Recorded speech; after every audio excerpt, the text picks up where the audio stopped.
Peace to everybody. Peace, peace, peace to everybody. What's up, Kim? Yes, yes. Shout out to Kim. This is Kim, the collective purse. We have access to a whole array of knowledge and information and brilliance and trailblazing technology. All of these things exist within us. So the idea is to bring these things to the surface in the way that I've been instructed to instruct is to engage and investigate the mysteries of the heart. My name is the Hood Mystic, representing www.hoodmystic.com. The site is back up. Thank you guys for your patience. Yesterday was some Mercury retrograde stuff for sure. And so dealing with the heart, processing the heart, there's a lot of information regarding the heart esoterically that I intend to bring to the surface throughout this week and next week leading up to the full moon. This series of daily energy readings are all tied to the full moon video. So what could happen is that you could listen to the full moon video and these daily energy readings and really get a full understanding of the heart. And the heart is powerful. As I'm discussing it and talking about it, I hope that we're taking time to get out of our mind, get out of our brain, and bring our consciousness to our heart. When things are going great, when things are going bad, when you're sleeping, when you're awaking, if you find yourself overthinking, take it from right here and put it right here. Very powerful thing, to become heart-centered and to have access to all of these different things that we call life, past lives and Akashic records and so forth and so on. And we look at people with so much majesty and so much divinity, and all of that is within you. So today we're discussing a learning triangle involving Jupiter. Today is Thursday. Jupiter rules Thursday. So on Thursdays, we look at the aspects relating to Jupiter, and the aspects relating to Jupiter today is that of a learning triangle between Jupiter, between Neptune, between the Sun and Venus conjunction. Okay. And so what I hope to do is explain what a learning triangle is, what planets are involved, the aspects, and give us a real understanding of today and how to really understand not only today, but these previous weeks. When I'm discussing these aspects, they don't last just today, and they didn't just begin today. So they're like from 2 weeks ago, and just kind of discussing them now, or discussing them more than once and discussing the effects. And then once they change, we deal with the changes. So just paying attention to astrology every day and understanding what's happening astrologically can help us matter of factly in the physical world, because even if we don't understand it consciously, sometimes it just sounds like we're just talking and we're just saying words and we can't fully grasp, or it's like, man, I really like that video. Well, what was he talking about? I'm not really sure.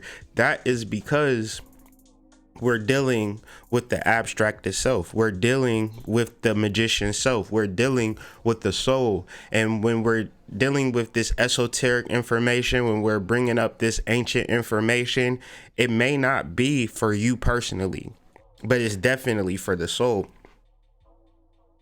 Whew, got a lot of energy, a lot of different things going on. Babe, she can't hear me.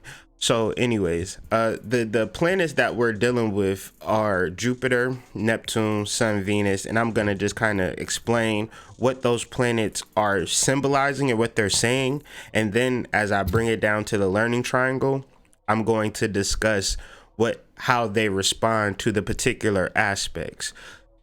So Jupiter in sidereal Scorpio at the 20th degree Sabian symbol speaks to plunging deep within. Now, plunging deep could mean jumping off a diving board into a swimming pool, but one would have to look at astrology and spirituality as an esoteric science. So to plunge deep into the unknown means to plunge deep within your heart. And a lot of this heart talk is stemmed from Jupiter, and is also stemmed from a strong trine to the Sun and Venus together in Cancer, giving us more heart vibes. And the heart vibes of the Sun and Venus in Cancer at the 21st and 22nd degree today are speaking to excellence, distinguished greatness. Not like I walk out the house and I'm great, but I've worked hard, I've paid the price, I've sacrificed to be this person that stands before you today, and being okay with it, being unapologetic with it. The other kind of vibe that's associated with this Sun Venus conjunction is sentiment, using our senses. And it's a good video that I got entitled, it was two. It's Shadow Work Explained, and then it's the Dark Night of the Soul Explained.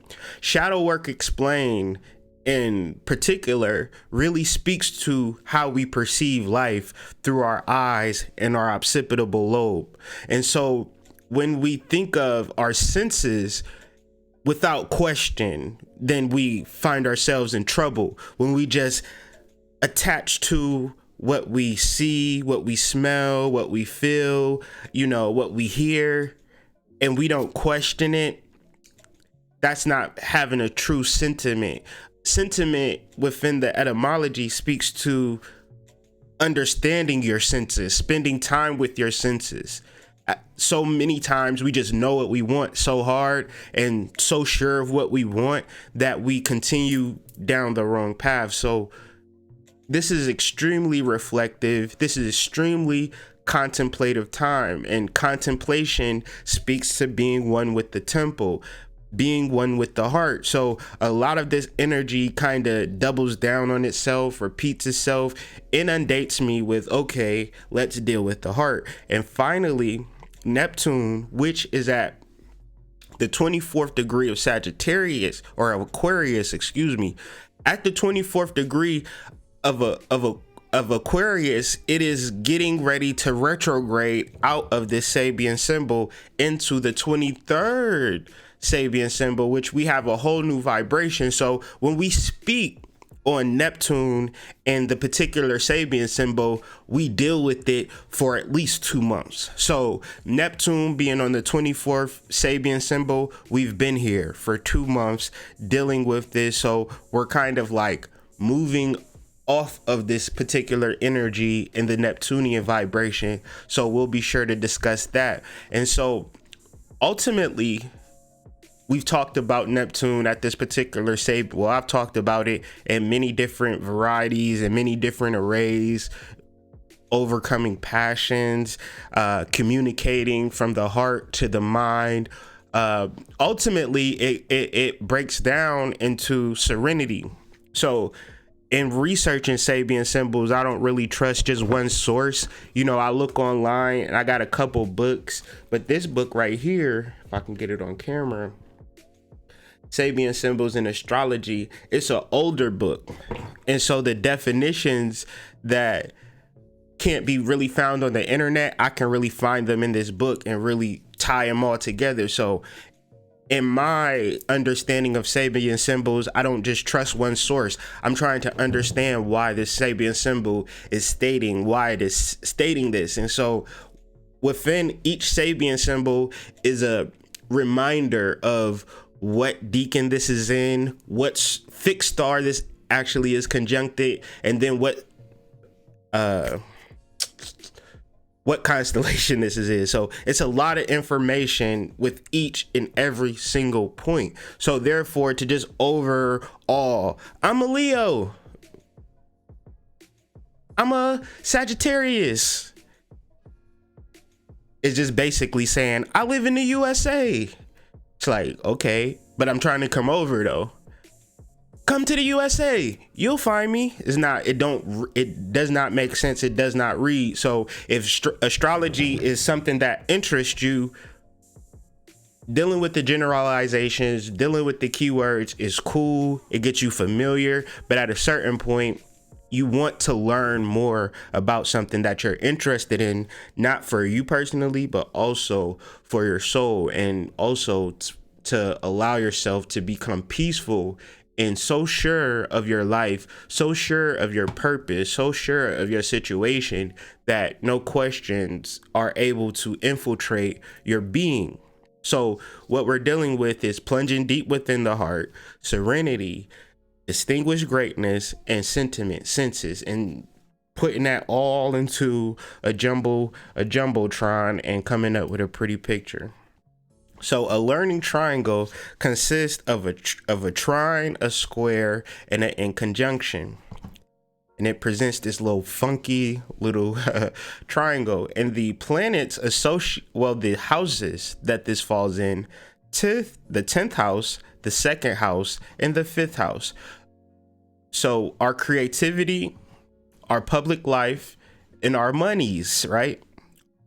You can see how the 10th house and the 2nd house vibe with each other, because when we begin to work, the 10th house is the house of career. So any form of career, right? Nobody has a career that they're real serious about and they don't get paid for it, except me.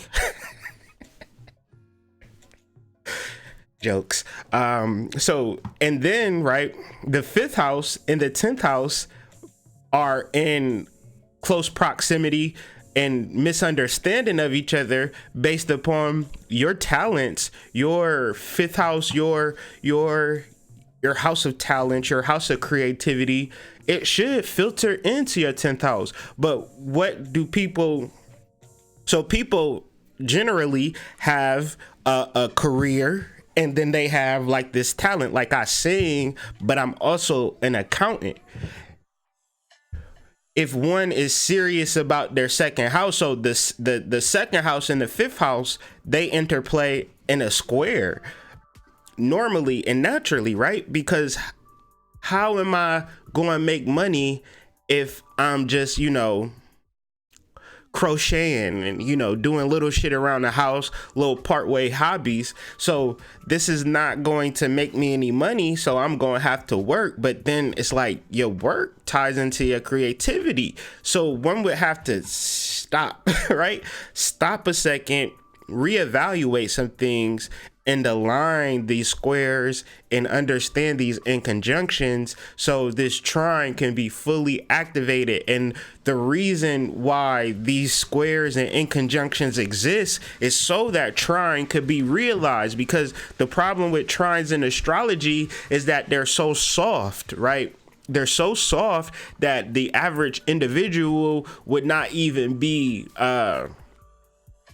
aware that they're talented, be aware. So if the 10th house and the 2nd house is like, my money's not right now, nor am I happy and within my career the way I want to be, so therefore what must happen?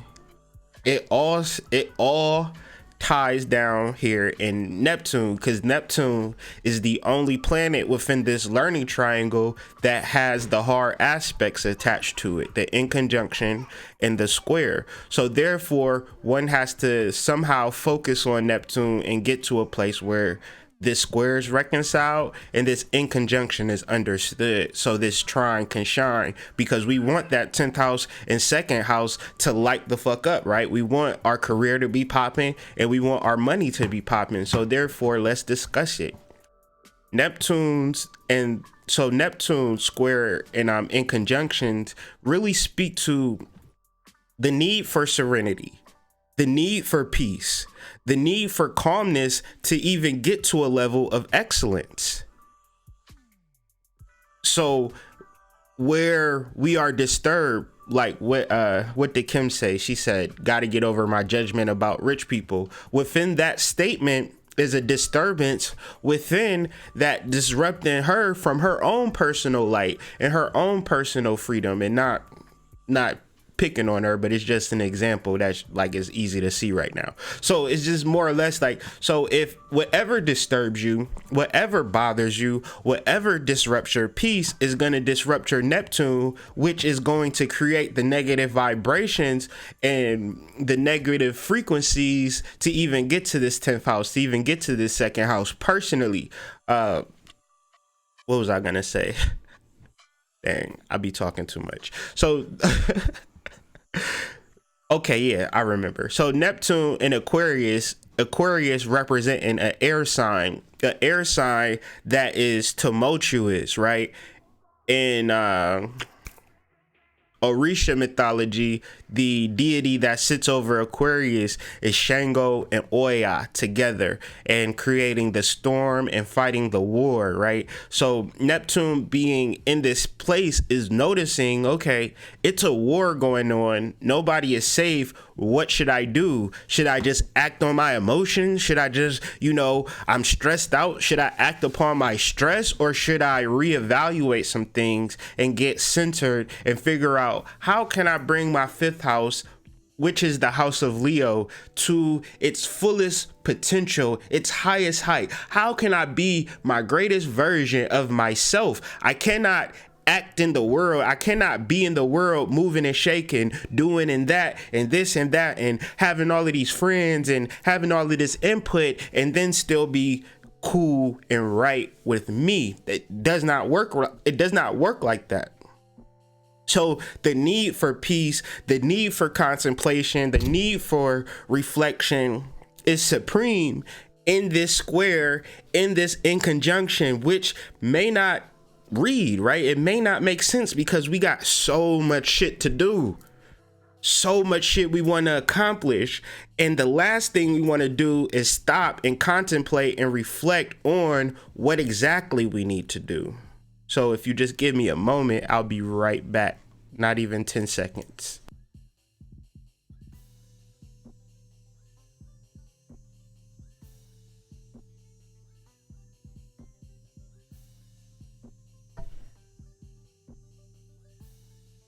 Ooh. Skipping ahead. Okay, and then so next we're going to discuss the Jupiter square and trine. So Jupiter is square to this piece and trine to our excellent. So like I said, the root of this heart conversation is found in Jupiter crossing the threshold into the 3rd decan of Scorpio and really trying to get to a level of uncovering the heart, plunging deep into the unknown. What is unknown in this society and conversation and collective conversation, collective conscious, and all of this? What do we not know about the heart? So therefore, to uncover the heart, to plunge deep into the heart, leads to excellence. This is why Jupiter is trined. It's there. It's grasping excellence. It's grasping distinguished greatness. It's fully embodying the senses into this psycho spiritual physical reality. Everything should feel so good, so great, and so perfect if we put our consciousness in the center of our heart and move from that perspective. What happens though? We don't do that. We operate from our mind. We operate from our stress. We operate from our coping, and the heart is completely unknown, and we are outside of the distinguishment. We are outside of the greatness because we are looking to others to guide us, to look up to be like. And there's nothing wrong with that until you can figure out if that's exactly where you should be by plunging deep into the heart. Very necessary part, but it entails some risk. It entails some letting go. And since all of this energy is tied into Cancer, the last thing that a Cancer ever wants to do, moon sign, Western, sidereal, Cancer, sun, moon, rising, whatever, the last thing Cancer energy wants to do is let go. Right? That's the last thing. The most important thing to do in this life to become successful, to become happy, to become at peace is to let go. So the sun and Venus dealing with the trine and the quincunx or the in conjunction. It's dealing partly with a misunderstanding, but then it's dealing partly with a deep realization. So one has to understand, what do I have to understand from this perspective? That like we said before, I need this peace to get to this excellence. It's absolutely necessary for me to be peaceful to get to this excellence within myself, for myself to be satisfied, for myself to be fulfilled. No matter what anybody tells me, oh, I love you, you're awesome, da da da da da da da da da. It's irrelevant based upon me not having a positive self-talk to myself. So therefore, when we are looking for validation, praise, and acclaim, one can always do that when they internalize it. You could love on yourself super hard right now if you so choose to make that decision. You could bring your consciousness to your heart right now and begin to evolve and move forward in your life and your struggles, because the issue resides that your consciousness is in your brain, and the brain is somewhat polluted and distorted.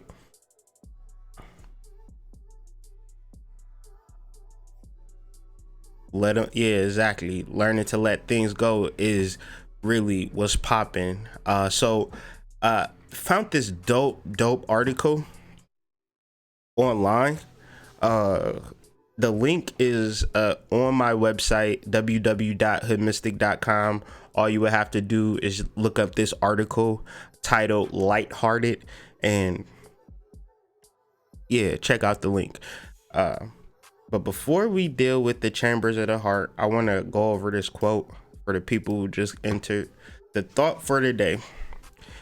And so this is interesting in dealing with the heart and connecting to my native culture, and the heart being a center understanding to Native American culture is in deep alignment with my personal journey. So I'm just bringing it to the surface. So here we go. The quote. Many Native cultures believe that the heart is the bridge between Father Sky and Mother Earth.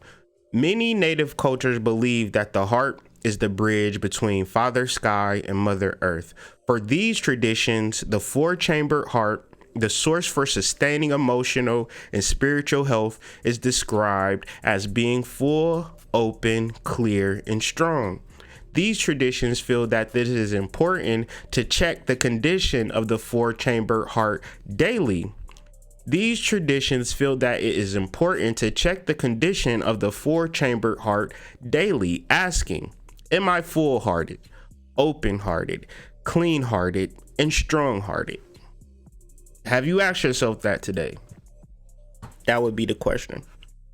So I created a little table based upon this article that was pretty dope, I think. And I added my own little bracket towards the end by trying to really understand it and put it all together. So what's understood about the heart in this article is that it works in three different, so there's four chambers, and four chambers have three different manifestations. There are the positive traits, the phantom traits, and the shadow traits, and I took those three and added them all up based upon each chamber and came up with my definition, my personal definition of what a balanced heart looks like. So in dealing with the positive traits, it's very easy. Is my heart strong? Is my heart clear? Is my heart full? Is my heart open? One would say no, right? If we're just dealing with this, we're just jumping into this thing. We can't just imagine that everything is at the level where we want it to be, because we're learning, we're knowing. So it's like, wanting to go to school and be the smartest person in class. That's not really going to help us today. What's going to help us today is who is going to school trying to learn, right? And apply this information in their daily lives. It's not about knowing and feeling right. You know, it's really about, do I get it? Do I understand it? And do I apply it? So therefore, one would say, my heart's not strong right now. Okay. The phantom traits associated why your heart may not be strong is the feeling of fight and the feeling of inferiority. Phantom traits, fight, flight, right? Why do we call them phantom traits? Because you don't know how you're going to respond to some shit until it happens to you. You don't know. You don't know if you're going to fight or flight. You can think, I'm going to beat him up, but then when shit hits the fan, your heart takes over, okay? Phantom traits. So you could fight, you could run, you could freeze, or you could be in the situation where I find ourselves at today as a collective of fawning, of loving, of lusting after, wanting to have sex with, and having the biggest house and the nicest car and the dopest clothes and the biggest unk and the most flyest crystals. Oh, I got copper all on me right now, son. You see this chicken bone that I got hanging from me? I'm deep. That represents fawning. That represents a closed heart as opposed to an open heart. An open heart looks at everything with this. So fawning has a dark side, which is a shadow side, which is apathy. Meaning, I'm so in love with you and everything you do. And apathy is like, I really don't care about you at all, right? The middle of this is found with love, right? This is a balance of loving everything about a person versus not caring about a person, and finding that center point of love deeply tied into a heart constantly being open and loving everything. Freezing and resentment are tied into your inability to understand that your heart is infinite, unlimited, perfect, infinite. Did I say infinite? Did I say infinite? I forgot. I did say infinite. You have so much love to give that the phantom of this misunderstanding of your heart and lack will cause you to freeze. And since you are not giving to people, that causes resentment. That is the shadow of not giving. Resentment, because you expect people to give to you when that is your responsibility. Thus, if you are helping and giving as a rule, it's gonna come from some way. I don't know exactly how it's gonna come, but it's definitely gonna come. Thus, the balance of freezing and resentment is giving, right? If you have a full heart, if your heart is full, if I can say my heart is full right now, my heart is open, then I'm easily, naturally, without stress, giving love. Okay. The next is clarity. Being clear on the heart represents it being balance of some sort, like to be clear, to see what's going on. That's a whole vibe within itself. So if you missing out on a vibe, right? You don't have the vibe going within. You don't have the vibe going within, but I got the vibe going on within. You gonna look at me based upon your inability to create the vibe and understand the vibe and be open to your heart with envy. And I know people don't really want to discuss envy because that is shadow. Why? So inferiority, envy, resentment, and apathy represent shadow. Why would those things represent shadow? Because nobody ever comes to you like, you know what, Kyrie? You know what, Lisa? I feel inferior when I'm around you because I'm envious of how successful you are. And because I'm so envious, it causes me to resent you. And since I resent you and I can't be with you and express this resentment, envy, and inferiority complex that I have, I'm going to act like you don't exist. I'm going to ignore you. I'm going to be completely apathetical to your existence because first, I'm inferior to you. Second, I'm envious of you, and this envy is causing me to resent you. See, nobody has a conversation like that, but that's how people feel.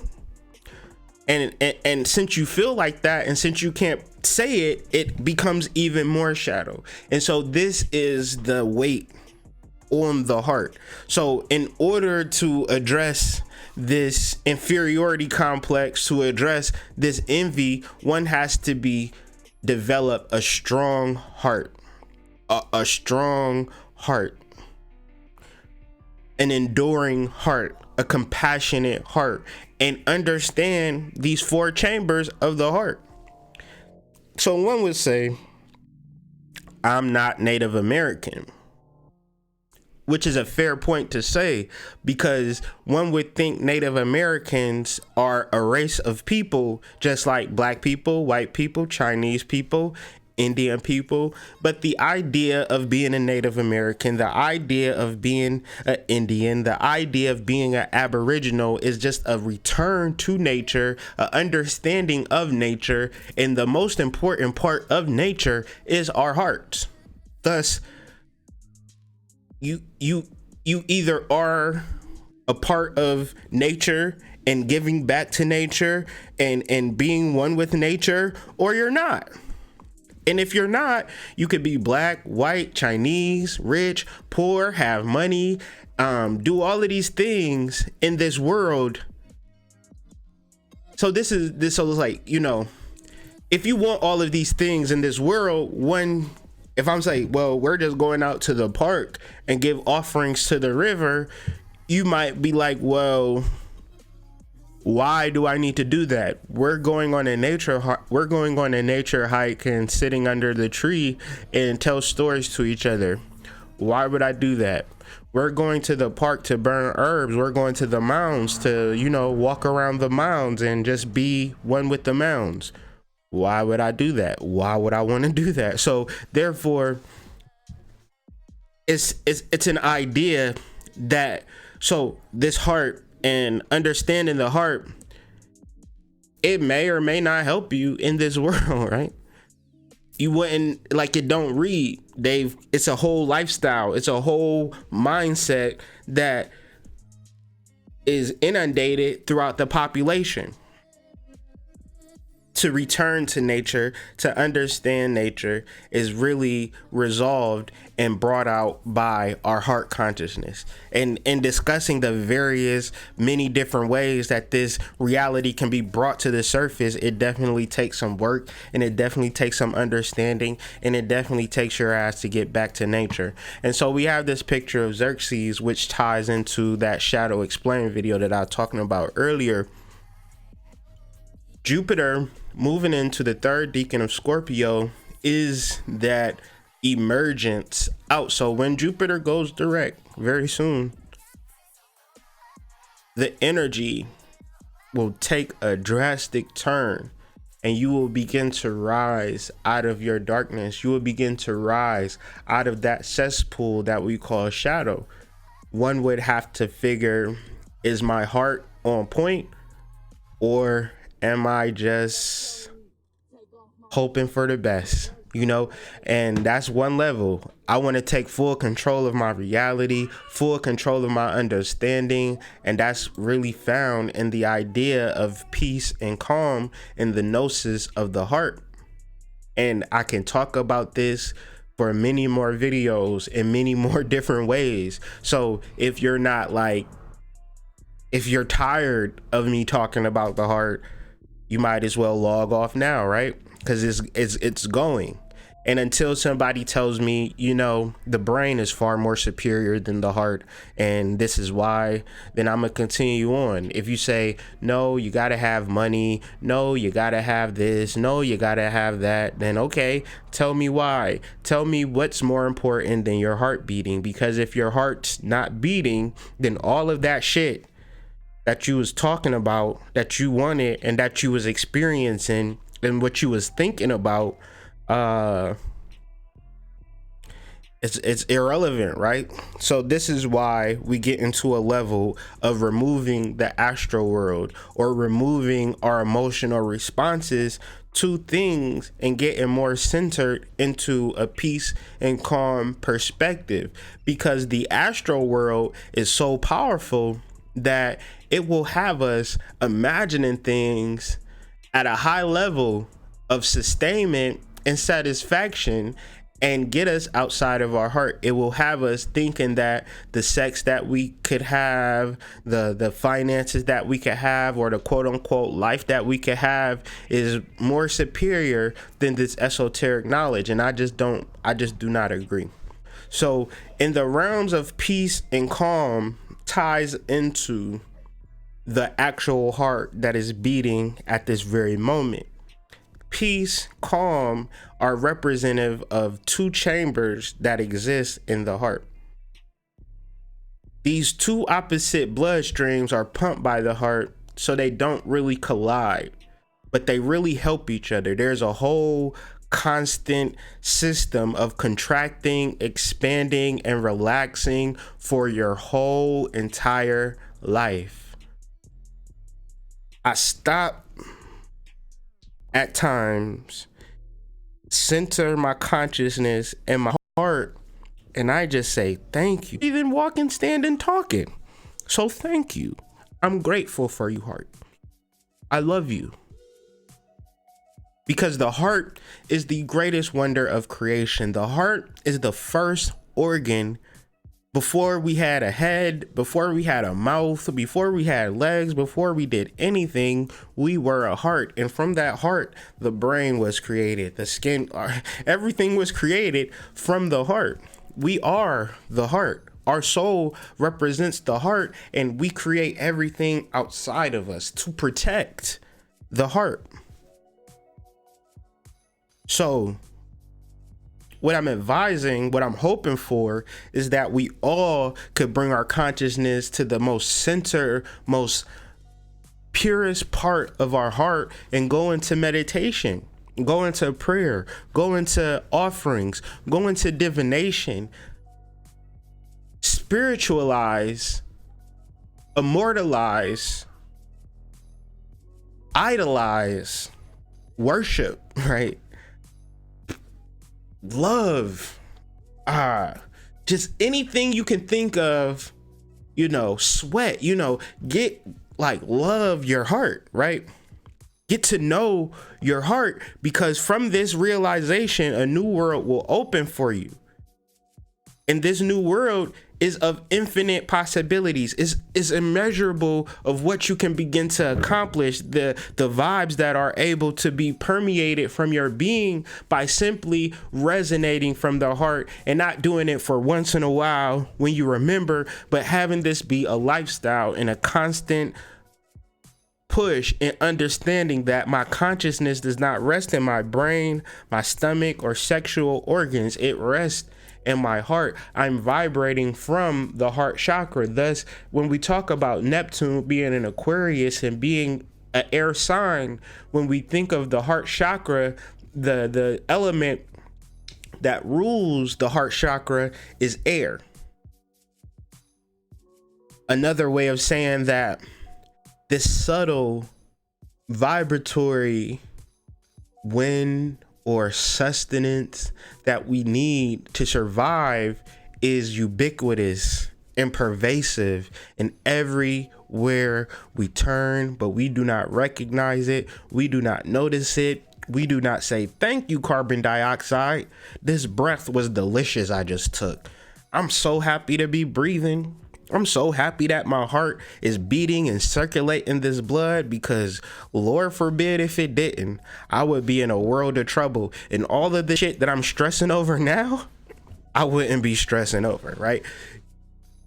So I just want to say before I end this slide that this work that I do, or that I've done, started with the idea of peace and calm, because I was living in a tumultuous experience and had a tumultuous life because I was completely inundated by what my senses were, and my lack of esteem and my lack of self knowledge, and just not knowing anything there is to know about anything, walking around here like a crash dummy. And then I read about Gnosticism, Samuel on Viewer, and from there I adapted the policy of being peaceful and calm, and from there I've developed a whole system of understanding my life by not overreacting and getting so caught up emotionally that I'm not able to think. So peace and calm is one of the things that has sustained me and brought me this far. So I could only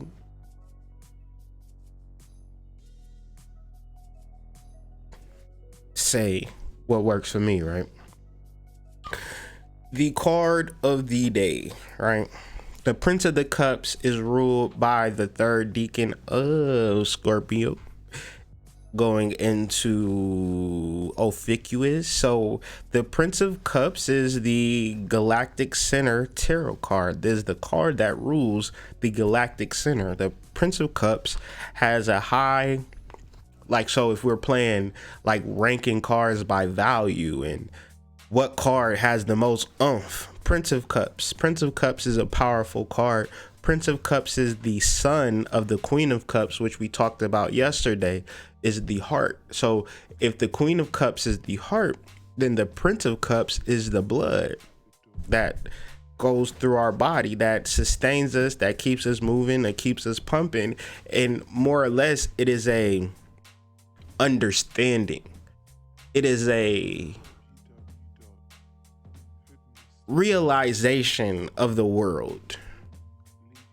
So the Prince of Cups does not live in a perfect world. As you can see, the windstorms and the rain coming upon him, but he has strengthened himself with various tools and various understandings, and has created his little chariot and has his ride and has everything that he needs to make it in this life.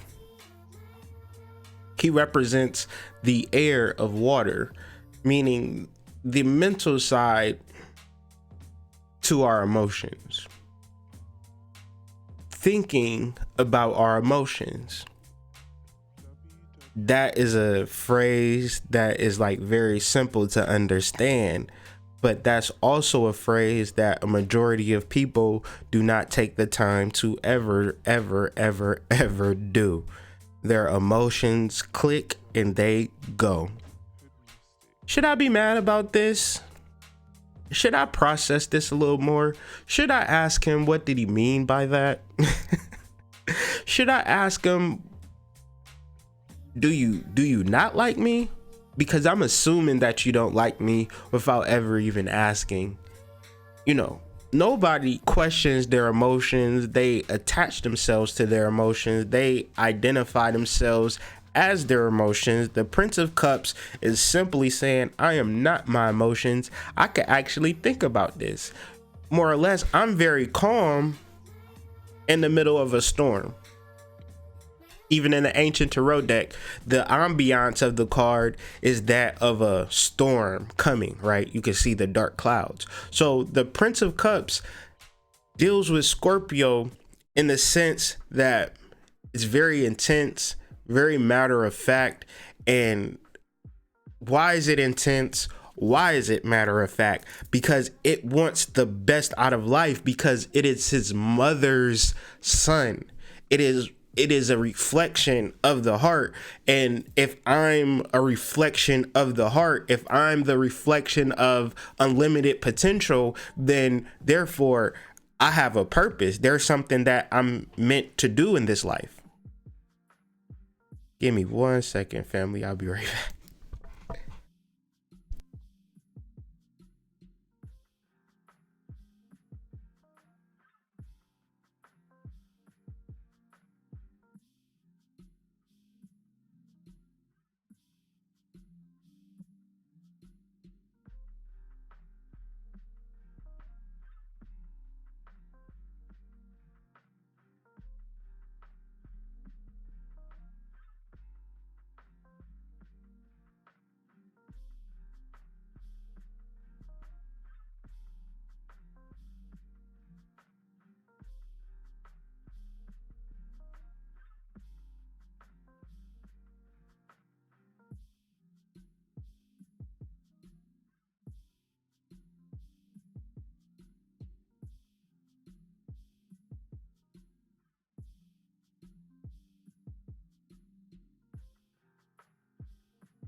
How it just go on mute, man?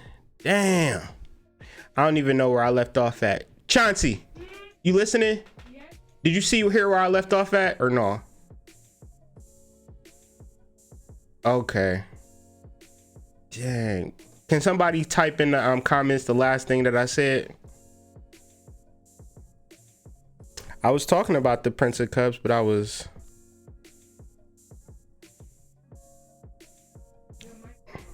Yeah, it's back on though. I'm trying to figure out what was the last thing I said. It's been a minute.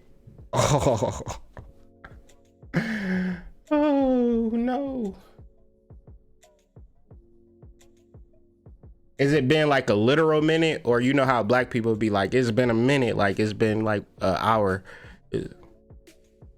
Son of Cups and it being the blood and how it's a part of the mother. Okay, that was the last thing I said. I'm so sorry, y'all. I'm so sorry, but let's run this back. I went through a whole lot of different shit too. Dang. Oh, be right back. Oh, a whole minute. Damn. That's crazy. 5 minutes. Okay. That's crazy. Yo.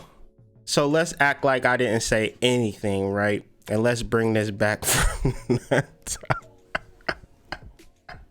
time. Y'all is wild, man. Thank y'all for staying on, listening to silence. Was the beats banging or something? Oh, wow. So the Prince of Cups, I'm embarrassed. Little shame flowing in my being right now. I gotta process that. You ever be like in a situation and you feel things, right? And y'all hilarious. So you ever process something and you feel things in your emotional frequency, like, damn, I'm low-key embarrassed right now. Think about that. So that's kind of what the Prince of Cups is talking about. So all of this can tie into the Prince of Cups and putting air to water. So, damn, I said so much shit. That's so crazy. So putting air to water, putting the mental to the emotions is how we could really understand this whole thing. Whew.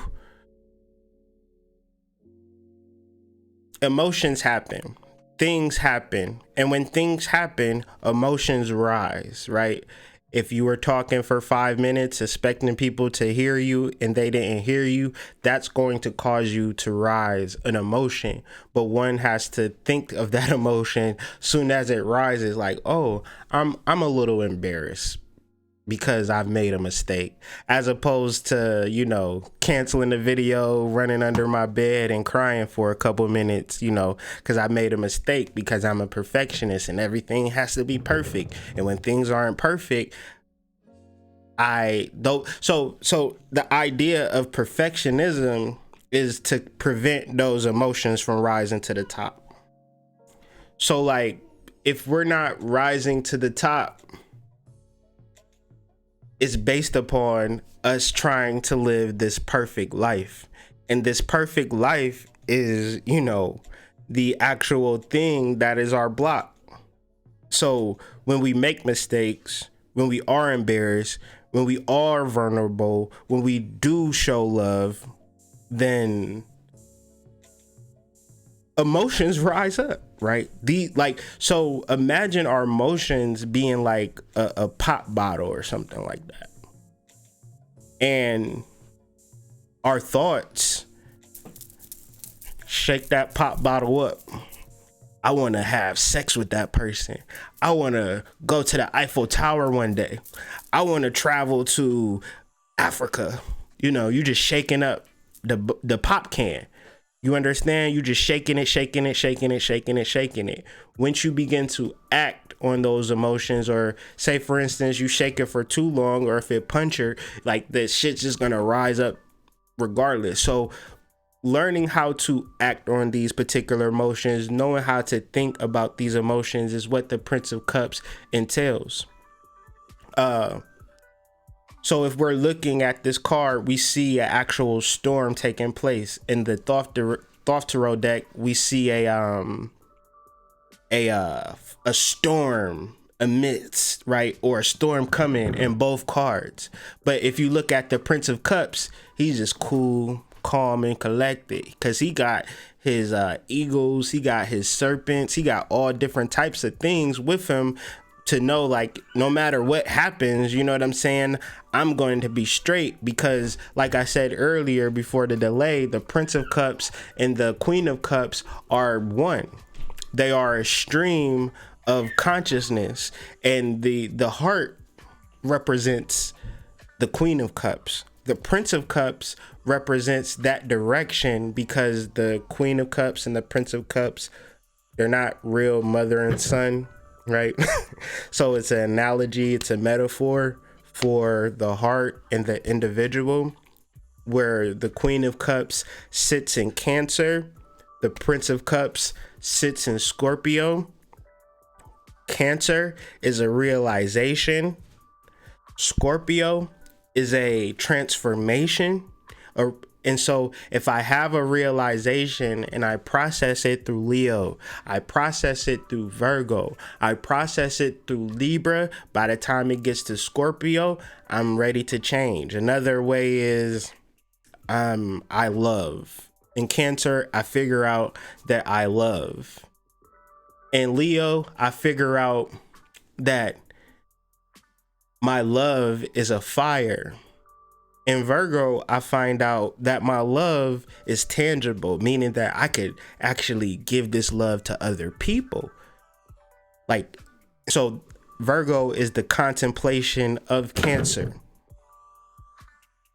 Once we contemplate the reality of building ourselves up in Virgo, establishing ourselves in Virgo, we transcend into Libra, and we think about the partnership and actually the relationship of love. So 7th house could be me and you my bae, I'm your bae, or it could be my customers, it could be my clients, it could be the people that I help. You know, relationships are just relationships, but it should have some form of introspection before the relationship, meaning that one could be in a relationship and like, what are you going to do for me? Or you could be in a relationship like, this is what I'm going to do for you. And so this is kind of how you get into Scorpio and the Prince of Cups. It is determined and focused to be its best self based upon its introspection, its contemplation, its understanding, its hard work on itself. And to work on yourself, you will definitely get to points, places, and situations that you never once imagined possible. But the actual time that it takes to deal with yourself is what people are afraid to sacrifice. So within this space, the dark side to this, where y'all kind of saw me get excited, is the false front that we like to put on in our relationships and with people. The root of it all, is found in the reality of connection. We want to be connected to other people in real terms, in open, honest communication. We want to experience that love and that bond. But the impossibility of it in this world has created an abstract thought that gets us out of that love and has us focus on other things, career, finances, business, this, that, and the third.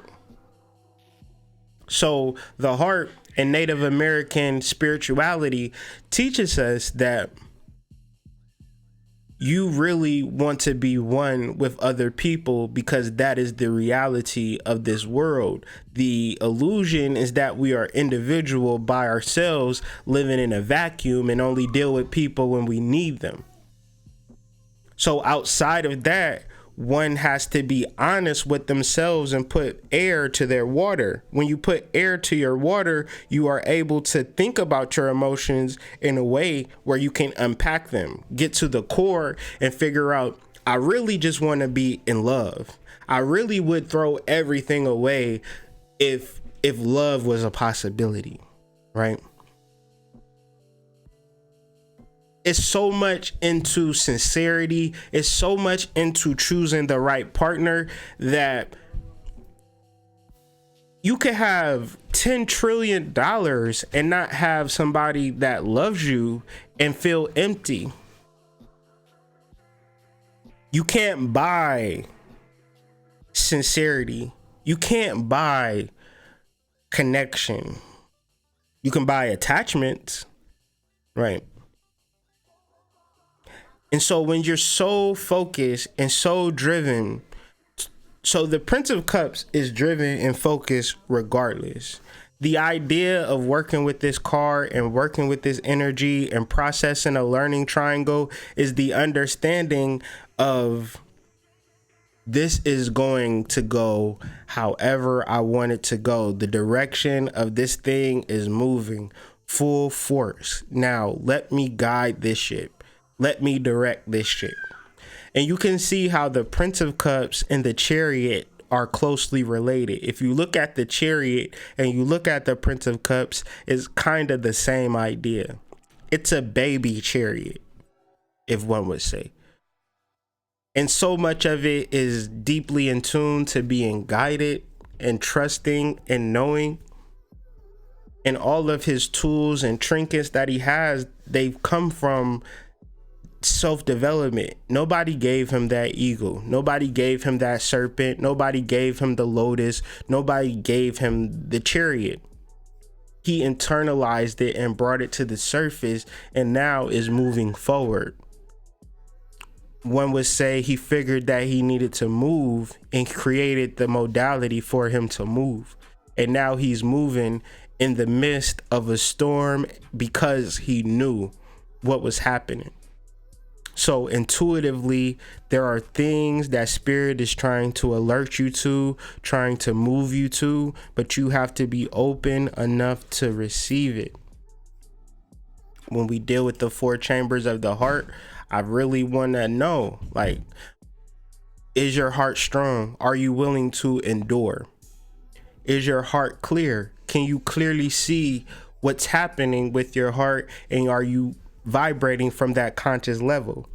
Is your heart full? Do you have an unlimited resources? Do you have a cup overflowing? Because if it is full, then you can lead it to an open heart and distribute that love freely, openly, and honestly. I just would hope that everybody knows that within you is unlimited love to give to the world. And I will also hope that you're not sitting here thinking that you're empty and that you need people to pour into you all the time. So this is why being clear is very important. Being clear is probably the most important step of this 4-folded thing. Because it's so easy for us to look at people with money, with success, with YouTube subscribers, Instagram followers, comments, likes, women, men, spiritual products, jewelry, nice tires. You ever see somebody with some nice tires? Like, damn, that dude got some nice tires on that truck. I wish I had nice tires on my truck. I just bought used tires. Poor me. Being clear of the heart, being clear of the unlimited potentials that life present themselves, allow us to understand that we have a full, unlimited, overflowing heart, and allow us to understand that that shit can't just be within us like a fountain. It's more like a squirt gun or a water hose. Shoot that thing out, you know, give it out, because what this world need is love, taken from the words of Stevie Wonder. The Prince of Cups, if I could go back to this one more time. There is a storm behind him, representing life's up and down. But even in the midst of that storm, even in the midst of life's up and downs, we have the resources within us. So you could be going through a whole slew of things, a whole list of things, a whole variety of things. But I promise you, you have more than enough resources within you to bring you out of this. And don't just stop with your life. Once you figure it out for yourself, right? You begin, so he's on a mission to tell people about his serpent, his kundalini. He's on a mission to tell people about his lotus, how he rose through illusion and glamour. He's on a mission to tell people about his ego, his higher self that has the greatest perspective. He's getting ready to tell people about his chariot, how his soul is leading him to all different types of places. How did you get here, Prince of Cups? My soul brought me here. My chariot brought me here. I got a message to tell you, because this isn't just about you. This is about other people. When we fully immerse into Cancer, we fully immerse into the lives of other people. There's no way around it. We are one. We all have a soul grouping, meaning that the soul has been fragmented and split, and this life is for us to find those different fragments and puzzle pieces. This is why the internet is so important. This is also why the internet is being shadowed. Like a lot of YouTube channels is getting shadow banned too, meaning that there's a lot of people in here that's dropping information that's really coming with it, and you might not ever see them, because that's kind of the goal, to keep you out of this Prince of Cups zone, to keep you out of this zone of connection. So if we're going to summarize this Prince of Cups, no matter what you're going through, by applying your inner strength to it, by allowing your heart to process it, figure out what it wants to do about it, giving yourself enough time to let your heart do its thing, there is a solution, no matter what. Broken souls. And this is the whole point. I'm so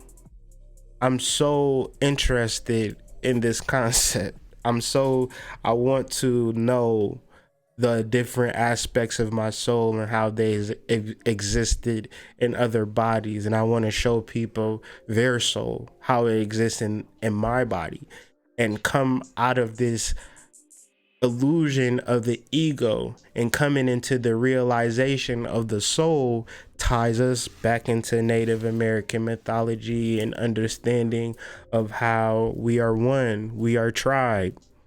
There is not me, there ain't just your baby, right? It's our baby, you know, it's our village, it's our women, it's our men, it's our children, it's our lives. We are one.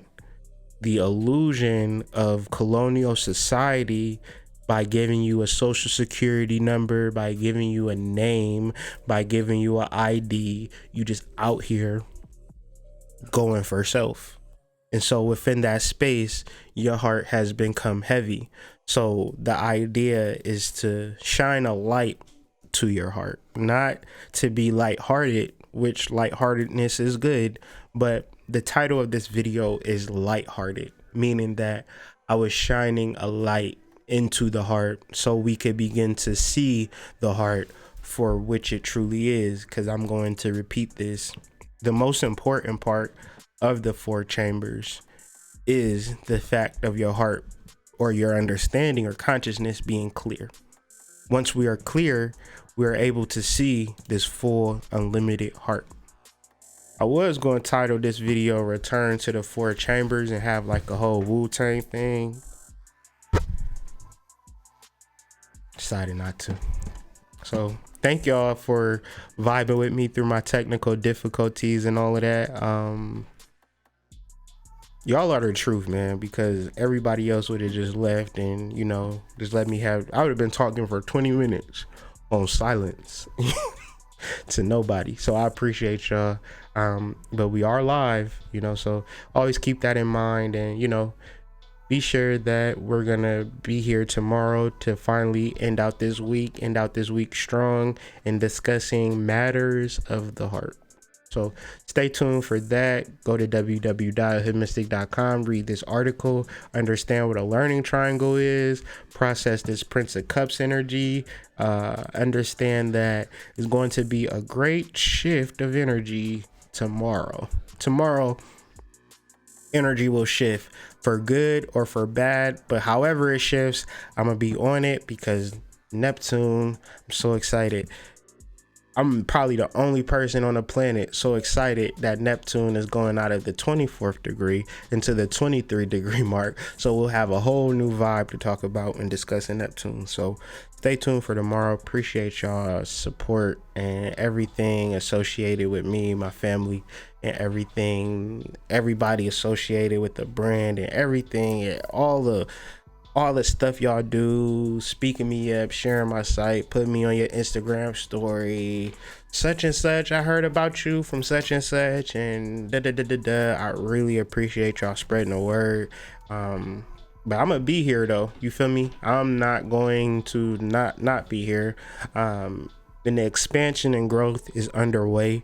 So appreciate you guys for that, and I'm really excited about all of this new stuff that I'm doing, that I'm gonna be able to bring to the surface rather, and culminating in a bunch of different ways. So I appreciate y'all vibing with me on this live, and I will see you guys tomorrow with Matters of the Heart. Y'all have a good day. Peace.